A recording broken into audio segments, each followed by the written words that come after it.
नमोस्तु गुरुवर। गुरुवर मैं किसी राजनीतिक पार्टी से जुड़ा हुआ था। आज मेरी संगठन की बैठक थी तो मैं वहाँ गया था। एक संत जो सनातन धर्म के मानने वाले थे उनसे मेरा विचार विमर्श हुआ। उन्होंने कहा कि जैन लोग वो ईश्वर को नहीं मानते।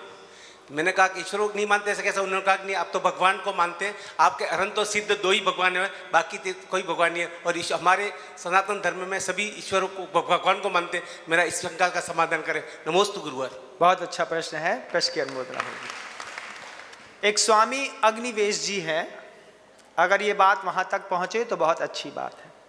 आर्य समाजी हैं, उन्होंने एक स्टेटमेंट दिया कि जैन नास्तिक हैं, वे ईश्वर को नहीं मानते। ये उन्होंने बिना पढ़े ऐसा स्टेटमेंट दे दिया, बिना पढ़े स्टेटमेंट दे दिया कि जैन ईश्वर को नहीं मानते। जो भी आर्य समाजी या सनातनी इस बात को कहते हैं कि जैन लोग ईश्वर को नहीं मानते, उनकी भ्रांत धारणा है। उनके ग्रंथों में कहीं लिखा होगा, नास्तिक दर्शन में बौद्ध है, जैन है, इनको ले लिया है, चारवाक हैं उनको ले लिया है, इसलिए आपने पढ़ कर के बोलना शुरू कर दिया। समझ करके अगर समझा होता जैन धर्म को तो कभी आप ऐसे शब्द का प्रयोग नहीं करते।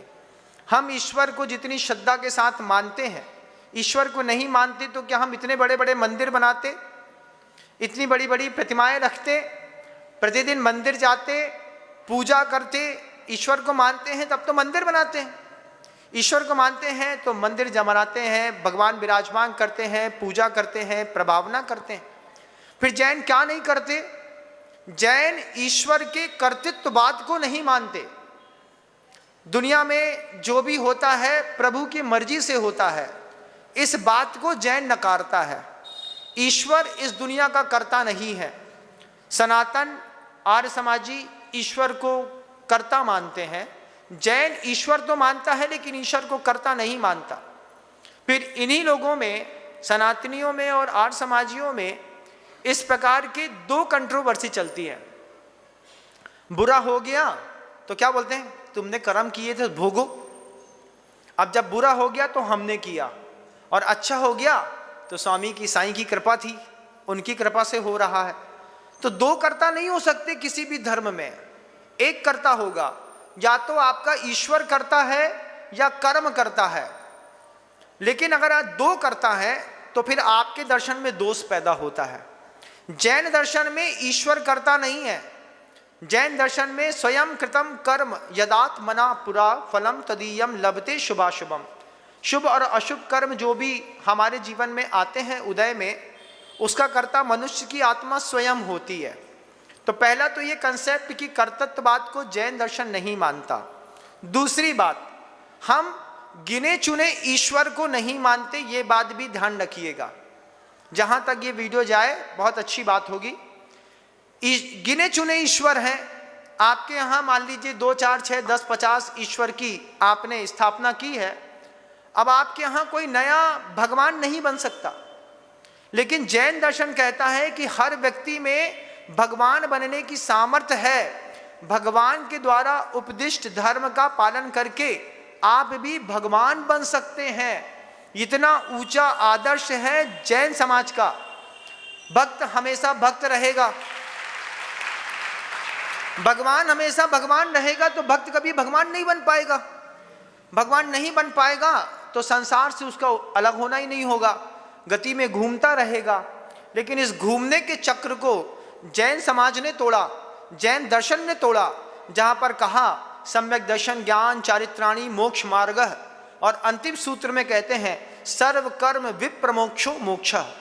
हम आप कोई भी व्यक्ति साधना करके भगवान वर्धमान स्वामी के, आदिनाथ भगवान के उपदेशों का पालन करके मुक्ति को प्राप्त करके सिद्धालय तक जा सकते हैं।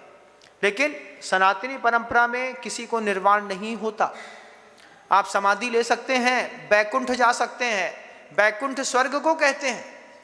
बैकुंठ से लौट करके तो फिर धरती में आएंगे। लेकिन जैन शासन कहता है कि ईश्वर के कर्तृत्ववाद से मुक्त रहिए।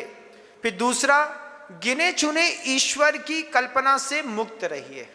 भगवान हैं, कितने हैं? तो नमो अरिहंताणम। अरिहंताणम कितने? अनंतानंत भगवान हैं जिसको हम मानते हैं। अनंतानंत सिद्ध को मानते हैं, इतने ही आचार उपाध्याय साधु इन पंच परमेष्ठियों की आराधना एक जैन श्रावक उठते बैठते सोते जागते प्रत्येक समय करता है। जब हम इतनी प्रभावना प्रभु की करते हैं, फिर कोई कैसे कह सकता है कि जैन ईश्वर को नहीं मानते?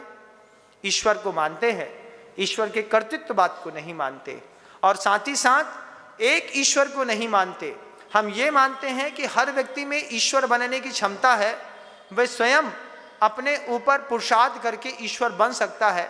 ये दर्शन है हमारे यहाँ का, दर्शन है। नास्तिकों का अपना दर्शन है, चारवाक का अपना दर्शन है, सांख्य का अपना है, वैशेषिक का अपना है, सनातनियों का अपना है, आर्य समाजियों का अपना है, वेदों का अपना है, उपनिषद का अपना है।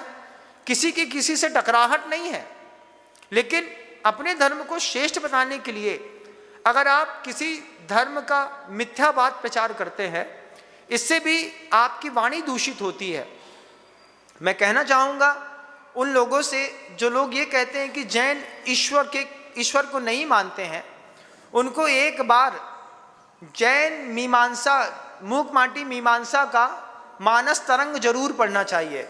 गुरुदेव ने मूक माटी एक काव्य लिखा है, उस काव्य की ऊपर मानस तरंग लिखा है, जिसमें लिखा है कि गीता के 5वें अध्याय के श्लोक 15 का उदाहरण देकर के कहा है कि जिसमें कहा है न कर्तव्य न कर्माणि लोकस्य सृजति प्रभु अज्ञानेन आवृतम ज्ञानम तेन मुह्यन्ति जन्तवः। जिसमें स्वयं कृष्ण जी अर्जुन को समझा रहे हैं। अर्जुन कहता है कृष्ण से, हे लीलाधर, सब कुछ आप ही तो कर रहे हैं, सब कुछ आप ही का तो किया धरा है। तब लीलाधर स्वयं अर्जुन को कुरुक्षेत्र में उपदेश दे रहे हैं, न कर्तव्य न कर्माणि लोकस्य सृजति प्रभु। वो जो प्रभु होते हैं वो न किसी का कर्तव्य करते हैं न कोई कर्म करते हैं। अज्ञानेन आवृतम ज्ञानम, ये दुनिया भर के जितने लोग हैं इनका ज्ञान अज्ञान से कुंठित है, पर्दा पड़ा है। तेन मुह्यन्ति जन्तवः, इसलिए वो मोहित होकर के ऐसा समझते हैं कि ईश्वर करता है। अगर ईश्वर ही करता होता तो हे अर्जुन, तुझे गांडी उठाने की जरूरत नहीं होती। अगर अर्जुन ने गांडी उठा करके पुरुषार्थ पर महाभारत का अंत किया है, तो इस संसार की महाभारत का अंत भी हमको आपको खुद करना पड़ेगा। कोई ईश्वर ऊपर से आकर के आपके हमारी महाभारत का अंत नहीं कर सकता। इस बात को समझने के लिए अंतर्मन को खुलापन चाहिए। और अगर आप गीता के 5वें अध्याय के श्लोक 15 को अगर आप अपनी गीता में देख रहे हैं, तो फिर आप ऐसा बिल्कुल भी नहीं कह सकते कि जैन ईश्वर को नहीं मानते। जैन ईश्वर को जितना मानते हैं इतना दुनिया में कोई नहीं मानता। हम ईश्वर के कर्तृत्ववाद को नहीं मानते। ईश्वर करता है, हम ये बात बिल्कुल भी नहीं मानते। कर्म के कर्तृत्ववाद को मानते हैं। हमारे यहाँ एक कर्ता है। अगर किसी को विशेष कोई जिज्ञासा है तो आप अपना संदेश स्क्रीन पर नंबर होगा, वहाँ तक भेजिएगा। वहाँ से वह संदेश हमारे पास तक आएगा माध्यम के माध्यम से। उसके बाद मैं आपका पुनः जवाब देकर के आपको आत्मसंतुष्ट करने का प्रयास करूँगा।